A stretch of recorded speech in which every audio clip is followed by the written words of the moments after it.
एक साहूकार के साथ लड्डी के और एक लड्डी की थी। एक बार कार्तिक मास की कृष्ण पक्ष की चतुर्थी तिथि को सेठानी सहित उसकी सातों बहुएं और उसकी बेटी ने भी करवा चौथ का व्रत रखा। रात्रि के समय जब साहूकार के सभी लड्डी के भोजन करने बैठे तो उन्होंने अपनी बहन से भी भोजन कर लेने को कहा। इस पर बहन ने कहा, भाई, अभी चांद नहीं निकला है। चांद के निकलने पर उसे अर्घ्य देकर ही मैं आज भोजन करूंगी। साहूकार के बेटे अपनी बहन से बहुत प्रेम करते थे। उन्हें अपनी बहन का भूख से व्याकुल चेहरा देख बेहद दुख हुआ। साहूकार के बेटे नगर के बाहर चले गए और वहां एक पेड्डा पर चार कर अग्नि जला दी। घर वापस आकर उन्होंने अपनी बहन से कहा, देखो बहन, चांद निकल आया है। अब तुम उन्हें अर्घ्य देकर भोजन ग्रहण करो। साहूकार की बेटी ने अपनी भाभियों से कहा, देखो, चांद निकल आया है, तुम लोग भी अर्घ्य देकर भोजन कर लो। ननद की बात सुनकर भाभियों ने कहा, बहन, अब भी चांद नहीं निकला है।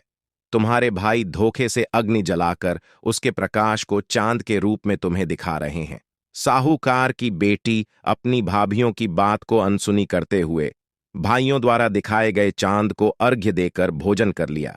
इस प्रकार करवा चौथ का व्रत भंग करने के कारण विघ्नहर्ता भगवान श्री गणेश साहूकार की लड्डकी पर अप्रसन्न हो गए।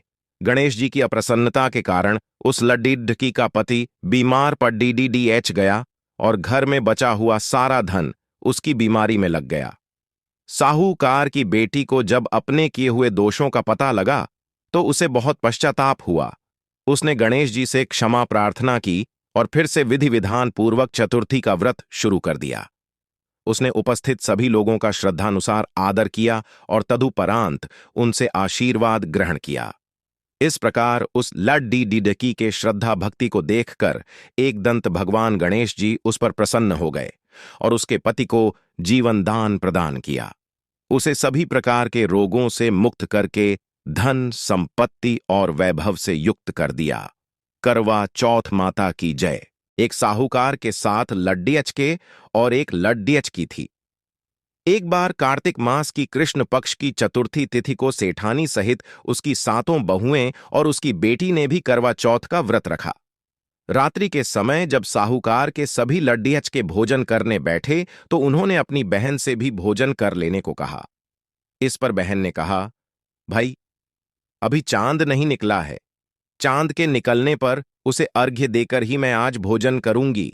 साहूकार के बेटे अपनी बहन से बहुत प्रेम करते थे। उन्हें अपनी बहन का भूख से व्याकुल चेहरा देख बेहद दुख